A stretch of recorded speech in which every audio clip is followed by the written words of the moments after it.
పాండవులు విరాట నగరంలోకి వెళ్లేందుకు సిద్ధపడ్డారు. ఆయుధాలన్నీ మూటగట్టి ఎవ్వరూ చేరలేని చోట పెట్టి అజ్ఞాతవాసంలోకి దిగటానికి సిద్ధంగా ఉన్నారు. నమస్కారం, నేను సుబ్బు ఘంటసాల. గాసిప్ ట్రీ ఛానల్లోని మహాభారతం వినే అందరికీ ఈ సూతుడి స్వాగతం. ముందుగా పెద్దవాడు అన్నగారు రాజు ధర్మరాజు యక్షుడిగా వచ్చి ప్రశ్నలు వేసి కోరిన వేషంలోకి మారే వరాన్ని ఇచ్చిన తండ్రిని యమధర్మరాజును తలుచుకున్నాడు. వయసులో చిన్నవాడుగా అయిపోయాడు. తలకొక పాగా చేరింది. కాషాయ దుస్తులు చుట్టబడ్డాయి. చేతిలో కమండలము దండము చేరాయి. అంత పెద్ద ధర్మరాజు కాస్త ఒక యువకుడు అన్నట్లయిపోయాడు. ఎర్రగా వైఢూర్యం రంగులో ఉన్న పాచికల్ని ఒక చిన్న పొట్లాన్ సంచిలో పెట్టి నడుముకి కట్టాడు. ముందు తాను విరాట నగరం వైపుకు బయలుదేరాడు. ఆయన వెనకాలే మిగతా పాండవులు, ద్రౌపది కూడా వాళ్ల మనసులో ఎలాంటి వేషం కట్టాలనుకున్నారో అలాంటి వేషమే కట్టి బయలుదేరారు. ముందు చెప్పుకున్నట్లే ఆంధ్ర మహాభారతంలో పెద్దాయన నుండి వరుసగా తమ్ముళ్ళు, చివరిలో ద్రౌపది వెళ్ళినట్లు చెప్పారు. వ్యాస మహాభారతంలో ధర్మరాజు, భీముడు, ద్రౌపది ముందు వెళ్ళారు. ఇవాళ ముందుగా ఆ ముగ్గురి గురించి చెప్పుకుందాం. వాళ్ళు కోరుకున్న పదవుల్లో ఎలా స్థిరపడ్డారు, అక్కడికి వెళ్ళాక ఏం జరిగింది, రాజులు కానీ రాణులు కానీ ప్రజలు కానీ వాళ్ళని ఎలా చూశారు, ఎలా స్వీకరించారో అవన్నీ చెప్పుకుందాం. విరాటరాజు సభలోనే ఉన్నాడు. ఒక భటుడు పరుగు పరుగున వచ్చి, అయ్యా, మీ దర్శనం కోరి ఎవరో ఒక యోగీశ్వరుడు వచ్చాడు అని చెప్పాడు విరాటరాజుకి. ఆ మాటకొస్తే విరాటరాజుకి ఏముంది, ఏ రాజుకైనా యోగులన్నా, గురువులన్నా, సన్యాసులన్నా, ఋషులన్నా చాలా గౌరవం. ఆ రోజు పైగా ఆయన ఎందుకో మంచి ఉత్సాహంతో ఉన్నాడు. సరే, ప్రవేశపెట్టండి అన్నాడు. పాండవుల కష్టాలకి అక్కడక్కడ అదృష్టం ఉంటుంది. కొంతమందికి వారి కష్టాలే కనిపిస్తాయి, కొంతమందికి పాండవుల అదృష్టాలే కనిపిస్తాయి. ఆ ధర్మరాజు 12 ఏళ్ల తర్వాత ఒక రాజభవనంలోకి మొదటిసారి అడుగుపెట్టాడు. ఆయన టీవీ ఎక్కడికి పోతుంది, ఎంత వినయంగా నడిచినా ఇంద్రుడి ఐరావతం నడిచినట్లు నడుస్తున్నాడు. ఓ పెద్ద సింహం నడిస్తే ఎలా ఉంటుందో అలా అందరినీ చూస్తూ నిటారుగా నిలబడి ఛాతీని పైకెత్తి ఒక్కో అడుగు ఆలోచించి వేస్తున్నట్లు వేసి, కళ్ళలో భయం కానీ పొగర కానీ లేకుండా, చేతులు ఊపటం విసురుగా లేదు, అలాగని మెల్లగా లేదు. ఆయన నడుస్తుంటే ఆ కాషాయపు పంచె ఎగిరెగిరేం పడట్లేదు. అంటే అడుగులు కూడా విసురుగా వేయట్లా, కంగారుగా నడవట్ల, మెల్లగా హుందాగా నడుస్తున్నాడు. మొహంలో సన్నటి చిరునవ్వు. అది వెక్కిలిగా లేదు, సిగ్గుపడుతూ లేదు, భయం అసలే లేదు. కళ్ళతో పలకరిస్తూ నడుస్తున్నాడు. శాంతంగా ఆ చంద్రవంశపురాజు చంద్రుడిలాగానే ఉన్నాడు. ఆయన నుండి వస్తున్న తేజస్సుకి ఎవరూ కూడా ఒకసారి అలా చూసేసి తల తిప్పుకోలేదు. మళ్ళీ తిరిగి ఎవరా అని చూశారు. అప్పటికే సభలో కొంతమంది ప్రవేశంలో, అంటే ద్వారం దగ్గర ఉన్నారు ప్రవేశం కోసం. వారు తమంతట తామే ధర్మరాజు రాగానే ఆయనకు దారిచ్చి ముందు ఆయన వెళ్ళమన్నారు. మీరు ముందు వెళ్ళండి అన్నట్లు దారిచ్చారు. ఆయన వారిని పలకరిస్తూ భటులు లోపలికి తీసుకెళ్తే వెళ్ళాడు. చూశాడు. విరాటరాజు దూరం నుండి ఆ వచ్చిన వాడిని చూశాడు. వైశంపాయనుడు చెప్తూ అన్నాడు, జనమేజయ, మీ ముత్తాతగారు విరాటుడి కళ్ళలోంచి చెప్తే ముందు మబ్బుల చాటును చంద్రుడిలా కనిపించాడు. దగ్గరికి చేరే కొద్దీ ఆ మబ్బుల అడ్డు తొలగి పున్నమి రాత్రి చంద్రుడిలా కనిపించాడు. రాజు ఎత్తులో కూర్చునున్నా, ధర్మరాజు కింద నిలబడున్నా విరాటుడికి ఎందుకో ఆయనే కిందున్నట్లు, ఆ వచ్చినవాడే ఎంతో ఎత్తులో ఉన్నట్లు అనిపించిందిట. ఆయన చిన్నగా పక్కనున్న మంత్రులతో అన్నాడు విరాటరాజు, ఇతనెవరు? వేషం చూస్తే సన్యాసిలాగానో యోగిలాగానో ఉన్నాడు, కానీ ఈయన నా ఎదురు నిలబడితే నాకు నేనే రాజుగా అనిపించట్లేదు. ఇతని సింహాసనంలో నేను కూర్చున్నానా అని ఉందో క్షణం. అలాగే ఆ కళ్ళు చూడండి, ఎలాంటి గర్వం లేదు అలాగని. ఇప్పుడు రాజులా ఉన్నాడు కదా నా కంట్లో గర్వం లేదే. ఒక ఋషికి ఎంత కరుణ ఉంటుందో, ఎంత కరుణతో ఒక ఋషి చూస్తాడు, ఎలాంటి బెరుకు లేకుండా. ఆయనకి కావాల్సింది ఏం లేదు, కావాలంటే ఇంకోటికి ఇచ్చేవాడే. అలాగా ఎలాంటి బెరుకు లేకుండా ఎలా ఉంటాడో అలా చూస్తున్నాడు చూడండి. అసలు ఎవరితను? ఆయన అలా అంటుండగానే ఆ వచ్చిన ధర్మరాజు నమస్కరించి మాట్లాడాడు. అయ్యా మహారాజా, సర్వస్వము కోల్పోయి నీ ముందు నిలిచిన నన్ను ఒక విప్రుడని తెలుసుకో. పుణ్యాత్ముడా, నీకిష్టమైతే నీ వద్ద నేను పనికి వచ్చాను అని అతి వినయంగా నమస్కరించాడు ధర్మరాజు. విరాటరాజు చాలా చాలా ఆనందపడిపోయాడు. ఏదో ఒక పులకరింపు, ఆయన పలకరింపుకి ఈయన పులకరింపు. మహానుభావ, తప్పకుండా. నీవు కోరినది నేను చేయగలను, కానీ నీవెవరు అసలు? ఎక్కడి నుండి వచ్చావు? నీ గోత్రం ఏంటి? నీకు ఎలాంటి విద్యలు వచ్చో చెప్పు. మరి పనిలో పెట్టమన్నావు కదా, నీకు ఎలాంటి విద్యలు వచ్చో చెప్పు అన్నాడు.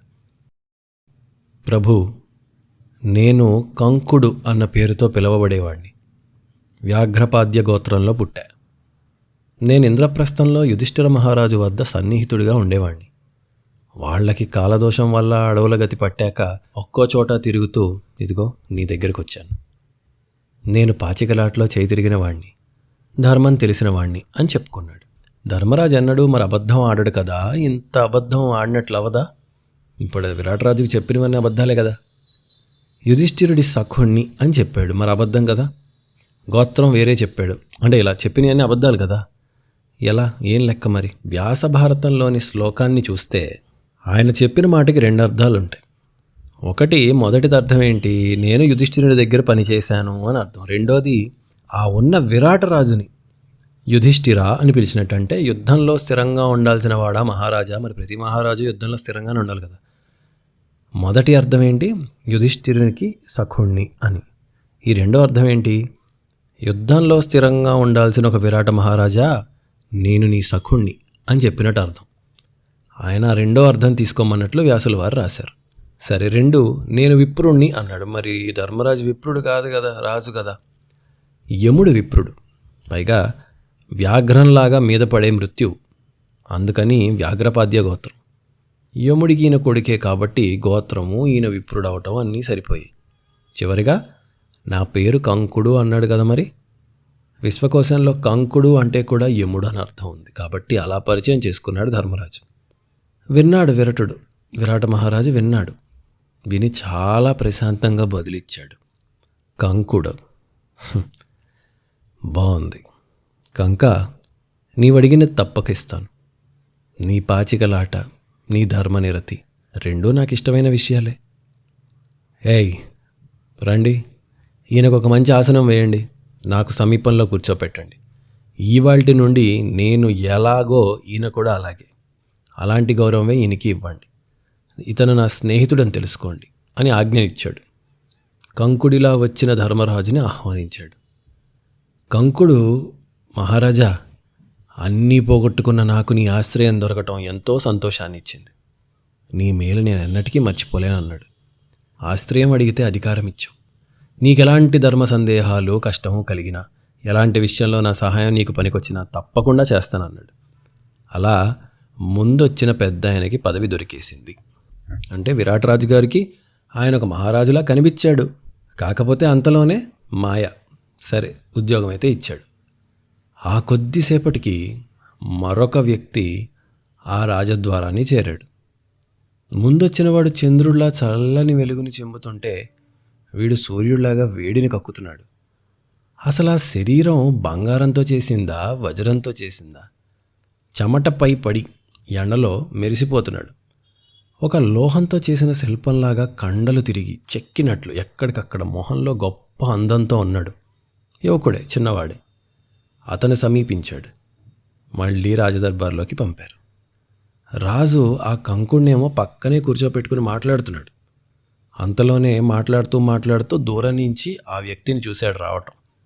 అంత పొడుగ్గా పెద్ద ఆకారంతో లోపలికి రావటాన్ని తెలుసుకున్నాడు. చూడగానే అసలు ఎవరో గంధర్వరాజు మారువేషంలో వచ్చాడా అన్నట్లు అనిపించింది. ఆయన రాజుగారు 2 గుటకలు వేశాడు. దగ్గరకు వస్తున్నాడు. ఎవరు? భీముడు. చేతిలో పెద్ద తెడ్డు, పెద్ద గరిట, వర లేకుండా మొండిగా ఒక ఇనుప కత్తి, ఈ 3 పట్టుకుని వస్తున్నాడు. వాటిని పట్టుకుని, అంటే ఆ పట్టుకోవటం వల్ల పిడికిలి బిగించి, మొహంలోనేమో ఒక పెద్ద పులి గర్వాన్ని మోస్తూ పెద్ద పెద్ద అడుగులు వేసుకుంటూ ఎద్దు నడిచినట్లు నడిచి ఆ రాజు ముందు నిలిచాడు. యుధిష్ఠిరుడు ఎంత దయతో మాట్లాడాడో భీముడు అంత మొరటుగా, ఎలాంటి దైన్యము లేకుండా సూటిగా చెప్పాడు. మరి భీముడు ఇగోకి అసలు అడగటమే అలవాట్లేదు, అదే ఎక్కువ. పైగా రాజుగారి పక్కనేమో ఈయన ఉన్నాడు, అన్నగారు ఉన్నాడు. ఈయన స్కిల్ ప్రూవ్ చేసుకోవాలి ఇప్పుడు. మహారాజా, నేను వంటలు చేసేవాడిని. గొప్ప రుచికరమైన చిత్ర విచిత్రమైన తినుబండారాలని రాసులుగా పోసి నేనొక్కడనే వండగలను. నన్ను పనిలో పెట్టుకో అన్నాడు. అడగలేదు, చెప్పాడంతే. ఇక్కడ కూడా భీముడి మాటల్లో ఎలా ఉంటుందంటే అచ్యుతానుజం అంటాడు. అంటే ధర్మరాజు సత్యము నుండి పక్కకి జరిగిన వాడు ధర్మరాజు, కాబట్టి అలాంటి వాడికి తమ్ముణ్ణి అని ఒక అర్థం. సత్యాన్ని నుండి అంటే ఉన్న పరిస్థితి నుండి పక్కకి జరిగి కట్టయిన వాడు ధర్మరాజు కాబట్టి ఆయనకి తమ్ముడు, అలాంటి వాడికి తమ్ముడని. రెండు, అచ్యుతుడు నరనారాయణులు ఒకటే, అచ్యుతుడు అర్జునుడు కూడా. ఆ అర్జునుడు నాకు తమ్ముడు అని అర్థం. అలా వచ్చేలాగా ఆయన పరిచయం చేసుకున్నాడు. ఇది వ్యాస మహాభారతంలో సంస్కృత శ్లోకాలలో ఉంటుంది ఈ ద్వంద్వార్థం. సరే, ఆయన అలా అనగానే విరాటుడు కాస్త నవ్వాడు. నవ్వి, వంటవాడివా, ఇంద్రుణ్ణి అని చెప్తే ఇంకా తొందరగా నమ్మేవాడిని. ఎంత వేషం కట్టినా ఆ తేజస్సు రాజసం ఎలా పోతుంది చెప్పండి? దేవతల్ని ఆజ్ఞాపించే గాంభీర్యము పొగరు ఉందయా నీ కళ్ళలో? నువ్వు ఏ గంధర్వరాజువో నాకు తెలిసేలా చెప్పచ్చు కదా అని నవ్వుతూ పలకరించాడు. భీముడు దానికేమీ పెద్దగా రియాక్ట్ అవ్వలేదు, ఇబ్బంది పడలేదు. ఆయనకు అదేంటిదో అర్థం కానట్టే. రాజా, నేను వంటవాడిని అన్నా కదా, రాజుని కాదు. సరే, ఇప్పుడు వంటవాడు అని నమ్మేలా లేడని ఆయనకు కొంచెం అర్థమైంది. అందుకని శరీరం అలా లేదు కదా మరి, అందుకనే ఏమన్నాడు, అలాగే నాకు మల్ల యుద్ధం అంటే మహాప్రీతి, ఆ కళని కూడా బాగా అభ్యసించాను. ఏనుగులతోనూ సింహాలతోనూ గొప్ప గొప్ప యోధులతోనూ కూడా యుద్ధం చేసి నా ప్రభువును అలరిస్తాను. పూర్వం ఇంద్రప్రస్థంలో యుధిష్ఠిరుడి దగ్గర భీముని దగ్గర పనిచేసిన వాడిని. క్రూర మృగాలతో మల్లయుద్ధం చేస్తూ ఉండేవాడిని అని చెప్పుకున్నాడు. విరటుడు వెంటనే లేచి భళా భళా అని చప్పట్లు కొట్టాడు. అతని శరీరం చూస్తేనే ఆయనకి ఎంతో ప్రీతి కలుగుతుంది. మరి ఆయన రాజుగారే కదా, అబ్బా ఇలా ఉండాలిరా బాడీ అన్నట్లు. నాకు నువ్వు ఎంత వంటవాడివని చెప్పినా, మల్లయోధుడివని చెప్పినా కూడా నీలో ఒక మహారాజుకు ఉండే లక్షణాలే ఉన్నాయి. నువ్వు పెద్ద పెద్ద సైన్యాలను ఆదేశించే అధికారిలాగా ఉన్నావు. సరే, నీ ఇష్టం, అది ఎలాగూ చేయనంటున్నావు కాబట్టి నీ చేతి కింద కొంతమందిని పెడతా, ఎంతమంది కావాలో నువ్వే కోరుకో. వాళ్ళని ఆజ్ఞాపించు, వాళ్ళ చేత వంటలు చేయించు, వాళ్ళని ఆదేశించు. నీ పనితనం, వంట రుచి నేను ఒకేసారి చూస్తాను. వెళ్ళు, నీకు నచ్చిన పని ఇష్టంగా చేయి అని చెప్పి భీముణ్ణి కూడా పంపేశాడు.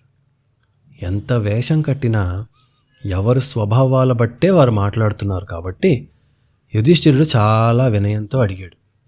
ఆయనది సాత్విక తేజస్సు, గర్వం లేదు, అలాగని తక్కువ అయిపోలేదు. ఆయన మృదువుగా అడిగితే అసలు ఎవరన్నా ఏదన్నా ఇవ్వాల్సిందే, అంత మర్యాదగా ఉంటుంది మాట. భీముడు రజోగుణం, అడగటం లేదు, చెప్పాడంతే. నన్ను పనిలో పెట్టుకో రాజా అన్నాడు. తెలివిగా ఎక్కువ మాట్లాడలేదు ఆయన. పైగా భీముడి పౌరుషానికి విరాట్ రాజేమని ఎక్కువ ప్రశ్నలు వేస్తే అదో ప్రమాదం. ధర్మరాజేమో ఆయన స్వభావానికి తగ్గట్లు రాజయ్యుండి ఒక మెట్టు ఎక్కువ విప్రుడయ్యాడు. భీముడు ఒక మెట్టు దిగాడు. భీముడికి స్వతహాగా రజోగుణం ఉంది, ఇప్పుడు తమో గుణం ఉన్న వంటవాడిలా మారాడు. అంటే ఆ వంటవాళ్ళు అంటే మొరటగానే మాట్లాడతారు అని రాజు కూడా అనుకుని సరిపెట్టుకుంటాడు, భీముడు ఏమైనా ఎక్కువ తక్కువలు మాట్లాడితే. అందుకని ఆయన అలా వాడాడు. కానీ ఇంత జరిగితే పాండవుల గురించి కాదా, విరాట్ రాజు గురించి మనం చెప్పుకోవాలి. ఆయన తెలివి జ్ఞానం ఎంత అంటే వీళ్ళు ఎంత మారువేషం కట్టి ఇలా మాట్లాడుతున్నా ఖచ్చితంగా వాళ్ళు ఎలాంటి వాళ్ళో, ఏం పని చేయగలరో, దేనికైతే బాగుంటారో కరెక్ట్గా చెప్పేశాడు. ధర్మరాజుని రాజు అన్నాడు, తీర్పు చెప్పమన్నాడు, రూల్ చేయమన్నాడు. భీముడిని నాయకుడు అన్నాడు, ఆదేశాలు జారీ చేయమన్నాడు, కమాండ్ చేయమన్నాడు. అంత యముడి వరం ఉండి మారువేషం కట్టినా పసిగట్టాడంటే వాళ్ళకి వేషం వేయటం చేతకాలేదనాలా, లేక వాళ్ళ తేజస్సు, వాళ్ళ ఛామ్, వాళ్ళ ఆరా వల్ల అంత గొప్పగా ఉందనాలా, లేక విరాట్ రాజు మహా తెలివైన వాడనాలా, ఏదైనా కానీ వాళ్ళు దొరికిపోలేదు. అలాగని రాజు పూర్తిగా నమ్మలేదు, కన్విన్స్ అవ్వలేదు. కానీ ఒప్పుకున్నాడు.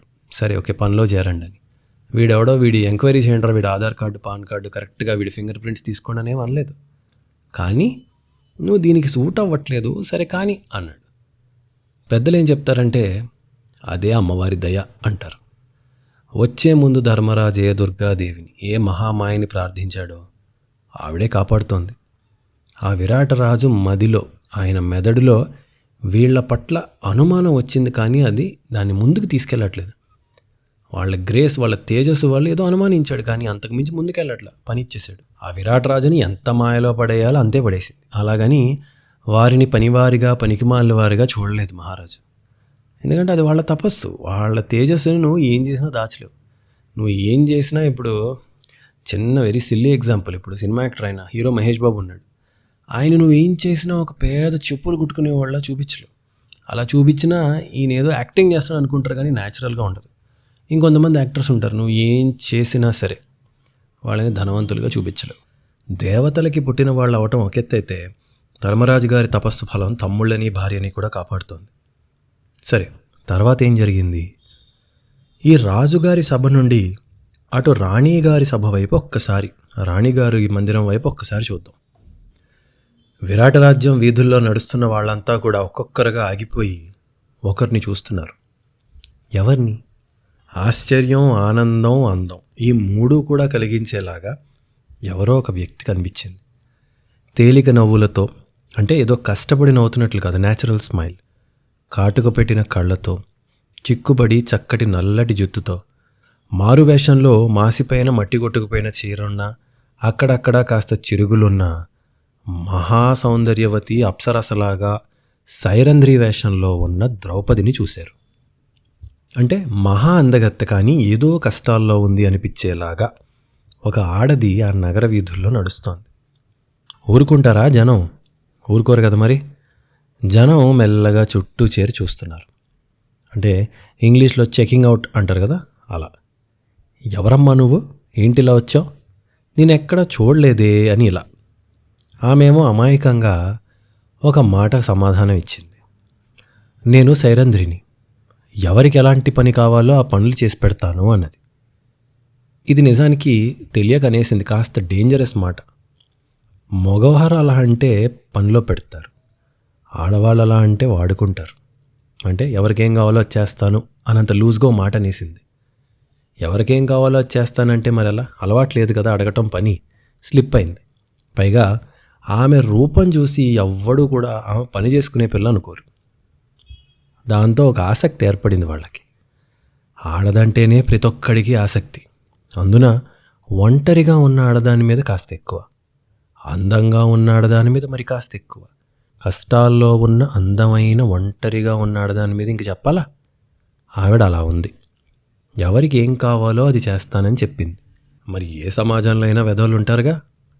ఆ రాజ్యంలో కాస్త తక్కువ ఉన్నారు అనుకోవాలి. ఎందుకంటే లేక ఆ రాజ్యంలో కాస్త తక్కువ ఉన్నారో, లేక ఆవిడకి ఇంకా అలాంటి వాళ్ళు తగలలేదో, తగిలే లోపలే పైన రాజభవనం నుండి సుదేష్ణాదేవి చూసింది.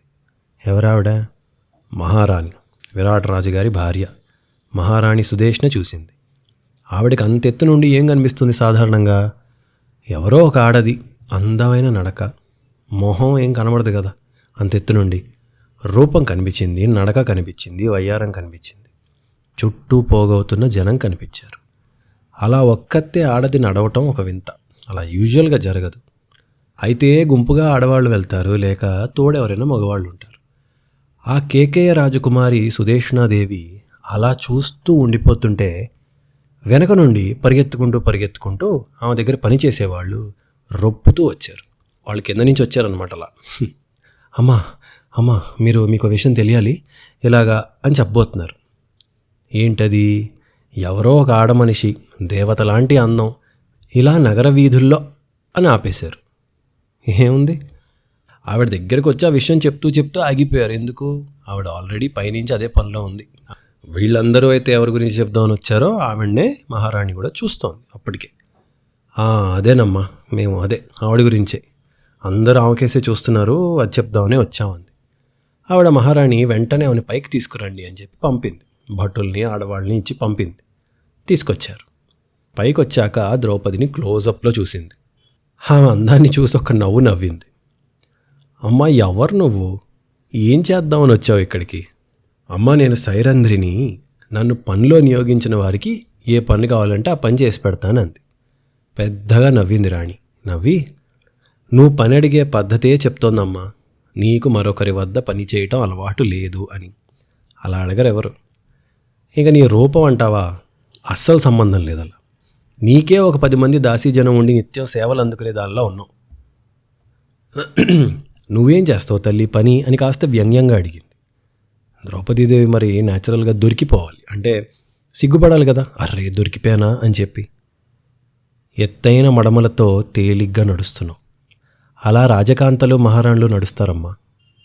లోతైన నాభి, వంకర్లు లేని ముక్కు, శంఖము వంటి చెవులు, రక్తం నిండుగా ఉన్న పెదవులు గోళ్ళు, ఆరోగ్యవంతమైన స్తనములు, ఇలా ఏ అంగం ఎలా ఉండాలో అలా ఖచ్చితంగా ఉన్నదానివి.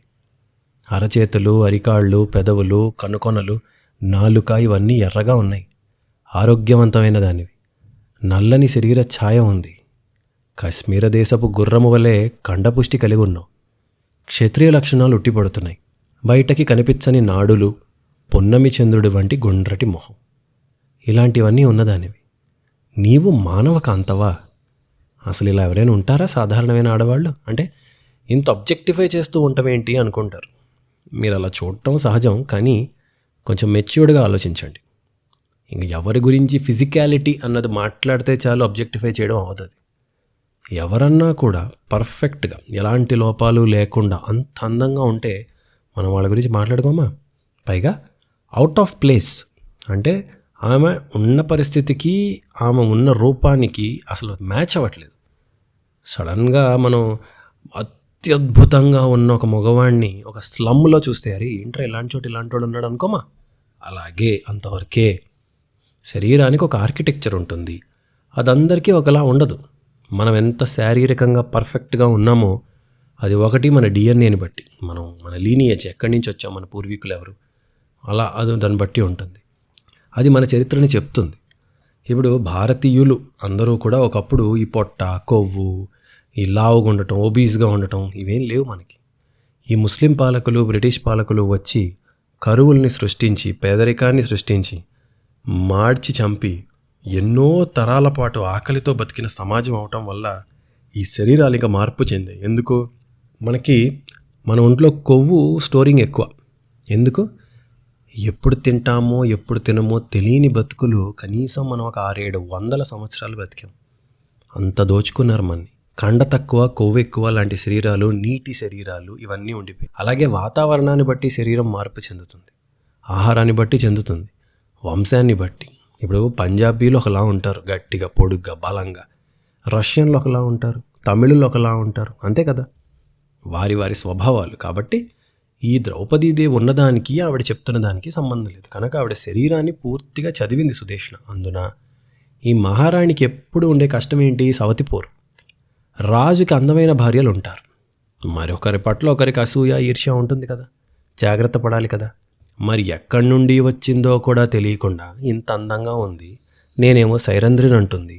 నమ్మి పనికి పెట్టుకున్నాక ఆ రాజుగారి మందిరంలో పనికి వెళ్ళి ఆయన ఈవిడ్ని చూస్తే ఆవిడ ఆ కళ్ళతో చూడడం సహజం సుదేష్ణాదేవి. ఎందుకంటే ఒక్కసారి అలా చూస్తే ఇంకేమన్నా ఉందా? పైగా ఆ వృత్తిలో ఉండేవారు అసలు ఇంత అందంగా, ఇంత పర్ఫెక్ట్గా ఉండరు. ఆ సైరంధ్రి వృత్తిలో ఉన్నవారు. ఈవిడేమో దేవతలా ఉంది. సింపుల్గా ఒక ఉదాహరణ అండి. మీకు ఎవరికి వాళ్ళకి ఫేవరెట్ హీరోయిన్స్ ఉంటారు కదా, బాగా అందంగా అనిపించే హీరోయిన్ తలుచుకోండి. ఉన్నట్టుండి ఆమె మీ ఇంటికి వచ్చి పని మనిషిలాగా చేస్తానంటే కల్లో వచ్చినప్పుడు ఎప్పుడైనా ఎలా ఊహిస్తారు? అదేంటి ఈమె మా ఇంట్లో పనిచేయడం ఏంటి, ఈమె అలా లేదు కదా అనుకుంటారు కదా. అలాగే సుదేష్ణకి ఆవిడ ద్రౌపది అని తెలియకపోయినా ఆవిడ లుక్స్ చూసి ఈవిడ ఈ పని చేయడం ఏంటి అని అడిగింది. పైగా నీవు చిరిగిపోయిన చీరగట్టినా నీ వంటి నుండి అద్భుతమైన సువాసన వెదజల్లుతోంది. లక్ష్మీదేవిలా ఉన్నావు. మరి దేవతవా, నువ్వేమన్నా పైనుండి పరీక్షకు వచ్చావా అని అనుమానాలు వస్తాయి కదా. యక్షకన్యవా, దేవతవా, మంత్రం వేశావా, గంధర్వవనితవా, నాగకన్యవా, ఎవరమ్మా నువ్వు అని అడిగింది. అమ్మా నేను దేవతా స్త్రీని కాదు అని చెప్పింది ద్రౌపది. గంధర్వ స్త్రీని కాదు, అసుర స్త్రీని కాదు, రాక్షసుడిని కాదు, రాక్షసిని కాదు, మానవ స్త్రీనే, సైరంధ్రినే. నిజం చెప్తున్నా అమ్మా, నన్ను నమ్ము. గంధం, లేపనాలు బాగా తయారు చేసి వంటికి పోయగలను. కేశాలన్నీ అద్భుతంగా అలంకరించగలను.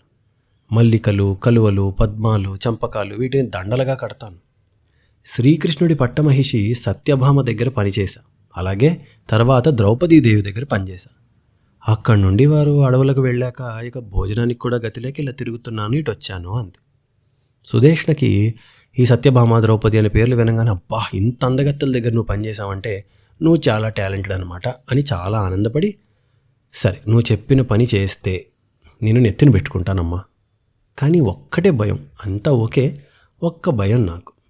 సేమ్ రాజు నిన్ను చూసి కోరకుండా ఉంటాడా? అలా ఉండేటైతే నువ్వు ఇక్కడ ఉండొచ్చు. ఇప్పుడు నా కాపురానికే ఎసరు పెట్టకు అంది. అసలు నిన్ను చూసి పురుషులేంటి తల్లి, ఈ ఊళ్ళో, ఈ మందిరంలో స్త్రీలే నిన్ను చూసి మొహం తిప్పుకోలేకపోతున్నారు, తిప్పుకోకుండా చూస్తున్నారు. ఇక పురుషుని మనసు మాట వింటుందా? నా ఇంట్లో ఉన్న వృక్షాలు కూడా నిన్నే చూస్తున్నాయా అన్నట్లుంది నాకు. నీ తప్పేం లేదమ్మా, నీ శరీర సౌష్ఠవం అటువంటిది, నువ్వు అంత అందంగా ఉన్నావు కనుక ఎవరన్నా నిన్ను చూసి కోరిక పడితే నేనేం చేయగలను, అందుకని నాకు నువ్వు ఇక్కడ ఉండటం ప్రమాదమేమో అని ఉంది అంది. పాపం ద్రౌపది హెల్ప్లెస్, బలహీనంగా నవ్వింది. ఎందుకు? సాధారణంగా నువ్వు అందంగా ఉన్నావంటే ఎవరికైనా ఆనందం, కానీ చాలామందికి వాళ్ళ అందం వల్లే వాళ్ళ జీవితంలో ఎలాంటి సుఖం లేకుండా పోయింది. ఏవేవో అనుమానాలు, ఏవేవో అవమానాలు, ఎవడు పడితే వాడు వచ్చి ఇష్టం వచ్చినట్లు బిహేవ్ చేస్తాడు, ప్రవర్తిస్తుంటాడు. వాటన్నిటికీ ఈ వ్యక్తి సమాధానం చెప్పుకోవాల్సిన పరిస్థితి. ఆవిడ దగ్గర ఏముండదు లోపం. కాబట్టి ద్రౌపదీదేవి అంది, ఆమె అందం వల్ల ఇప్పటికి ఎన్ని కష్టాలు పడిందో కదా అంది. అమ్మా, నేను విరటునిచే కానీ వేరొకరిచే కానీ పొందదగిన దాన్ని కాదు. ఎవరు నన్ను కోరుకోగానే వాళ్ళు పొందేయచ్చు అనే పరిస్థితి నా దగ్గర లేదు. నాకు 5 గంధర్వులు పతులు భర్తలు ఉన్నారు. వాళ్ళందరూ ఒక బలమైన గంధర్వరాజు కొడుకులు. వాళ్ళు 5, నాకు 5 అంత అందమైన బలమైన భర్తలు ఉన్నారు. నాకు వాళ్ళంటేనే చాలా కామము, చాలా ప్రేమ. నా మనసు వేరే వాళ్ళ మీద వెళ్ళదు, ఎందుకంటే వాళ్ళకంటే అందంగా వీళ్ళు ఎవరు ఉండరు. నాకు వేరే వాళ్ళని చూసి వాళ్ళ మీద ఇష్టపడడం, వాళ్ళని కోరుకోవడం అది లేదు. పోని వాళ్ళు నన్ను చూసి ఏమన్నా ఇష్టపడతారు అనుకుంటే నా నియమం చాలా కఠినం, నేను లొంగను. నిజానికి నేను ఎంగిలి పదార్థాలని ముట్టను, ఇంకొకళ్ళ పాదాలు ఒత్తను, ఇలా కూడా చేయను. నేను మర్యాదగా ఉన్న పనులు మాత్రమే చేస్తాను, అలాంటి వారిని సేవిస్తాను. ఒకవేళ వాళ్ళు ఎవరైనా బయట వాళ్ళు నన్ను చూసి అట్రాక్ట్ అయ్యి, నా ఆకర్షితులయ్యి, కోరి నన్ను అర్థం చేసుకోకుండా, నా పరిస్థితిని అర్థం చేసుకోకుండా వేరే స్త్రీలని కోరినట్టు నన్ను బలాత్కారం చేయకోరితే వాడు ఆ రాత్రే ఆ శరీరాన్ని వదిలేస్తాడు. వాడిని ఆ రాత్రే నా 5 గంధర్వులు ఆ భర్తలు ఉన్నారు కదా, ఆ భర్తలు వచ్చి చంపేస్తారు. కాబట్టి నేను ఎవరికి అట్రాక్ట్ అవ్వను, నన్ను చూసి ఎవడు అట్రాక్ట్ అవ్వడు, నీకు ఏ ప్రాబ్లం ఉండదు, నువ్వేం బెంగపడకు అంది. సుదేష్ణ హ్యాపీ. ఓకేనమ్మా, మంచిది, నువ్వు నా దగ్గరే ఉండు హ్యాపీగా, వేరే వారి దగ్గరికి నేను అసలు పంపను, సరే ఓకేనా అని చెప్పి తప్పకుండా పనిలో ఇప్పుడే చేరమ్మా. నువ్వు ఉంటే, నిన్ను చూస్తుంటే నాకు నిజంగా చాలా హాయిగా ఉంది, నువ్వు నా దగ్గర ఉండు, ఐఎమ్ వెరీ హ్యాపీ.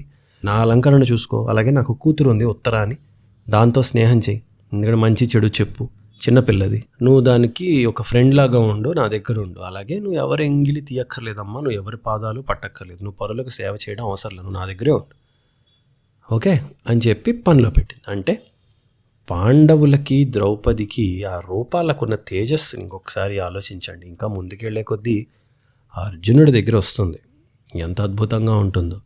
సో వాళ్ళ రూపాలకి తేజస్సుకి ఉన్న విలువ అలా ఉందనుకోవాలి. మన రూపం, మన బుద్ధి, మన ప్రవర్తన మనుషులు ఆకట్టుకుంటాయి. నువ్వు ఎంత కాదనుకున్నా అది నిజం. అందులో కూడా ఎవరైనా చెప్పినా మన రూపం ముందు కనిపిస్తుంది. Don't judge a book by its cover అన్నది నిజమే, అది చెప్పాల్సింది జడ్జి చేసేవాడికి. కానీ పుస్తకానికి తెలియాలి కదా దాని కవర్ అందంగా ఉంటే దానికి ఒక విలువ ఉంటుందని.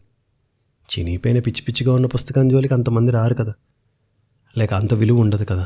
కవర్ని మంచిగా ఉంచుకోవడం పుస్తకం పని. ఓన్లీ కేవలం కవర్ బట్టి ఆ పుస్తకాన్ని జడ్జి చేయకుండా ఉండటం చదివేవాడి పని. అదొకటి. 2, ఆరా అంటాం కదా, మనిషికి ఒక ఆరా ఉంటుంది, వాళ్ళ నుంచి వచ్చే ఉట్టిపడే ఎనర్జీ. చాలా వరకు అది పుట్టినప్పటి నుంచి ఉంటుంది. కొన్నిసార్లు మనం చేసే తపస్సు, మనం చేసే ప్రయత్నం బట్టి ఉంటుంది.